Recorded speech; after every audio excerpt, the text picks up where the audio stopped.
یہ آج سے تقریباً 30 سال پہلے کا واقعہ ہے جو میرے ساتھ پیش آیا تھا۔ میں اپنی نوکری کے لیے سکھر آیا تھا۔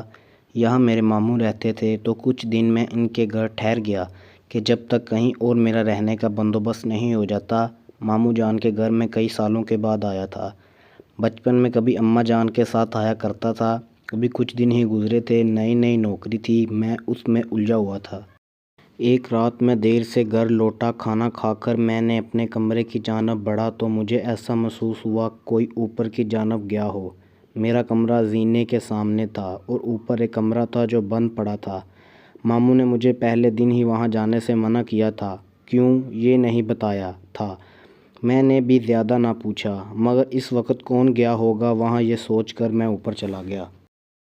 کمرے کے باہر پہنچا تھا کہ اندر سے مجھے کسی کے ہنسنے کی آواز آئی۔ دل بری طرح دھڑکا۔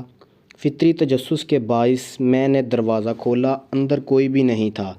میں نے نظر گھما کر چاروں جانب دیکھا۔ کمرہ عرصہ بند رہنے کی وجہ سے گرد آلودہ ہو رہا تھا۔ آوازوں کو اپنا وہم جان کر میں پلٹنے ہی لگا تھا کہ میری ممانی نے مجھے پیچھے سے پکارا۔ میں نے چونک کر دیکھا۔ مجھے حیرت بھی ہوئی کہ وہ کبھی سیڑھیاں نہیں چڑھتی تھی، پھر اوپر، مگر انہوں نے کہا کہ مجھے اوپر آتے دیکھا تو میرے پیچھے چلی آئیں۔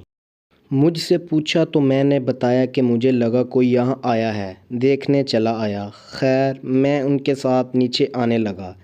ابھی 2-3 سیڑھیاں ہی اترے ہوں گے کہ مجھے محسوس ہوا کہ کوئی میرے پیچھے پھر ہنسا ہو، مگر وہاں تو ممانی تھی۔ میں نے ڈرتے ڈرتے اپنی گردن گھمائی اور میرے ہوش اڑ گئے۔ میرے پیچھے ممانی کی بجائے ایک جھلسے ہوئے چہرے والی لڑکی کھڑی تھی جس کی آنکھیں سرخ تھیں۔ خوف سے میں سیڑھیوں سے نیچے گر پڑا۔ وہ آہستہ آہستہ میرے پاس آ رہی تھی۔ میری آواز حلق میں ہی رہ گئی تھی۔ بامشکل میں چیخا تو میری آواز پر ممانی اور ماموں اپنے کمرے سے بھاگ آئے۔ میری حالت بہت غیر ہو چکی تھی۔ میں نیم بے ہوش میں تھا، مگر مجھے وہ لڑکی اپنے سامنے محسوس ہو رہی تھی۔ ماموں شاید سمجھ چکے تھے مجھے کیا ہوا ہے۔ انہوں نے مجھ پر دم کیا اور اپنے کمرے میں لے گئے۔ کچھ دن بعد جا کر میری حالت بہتر ہوئی۔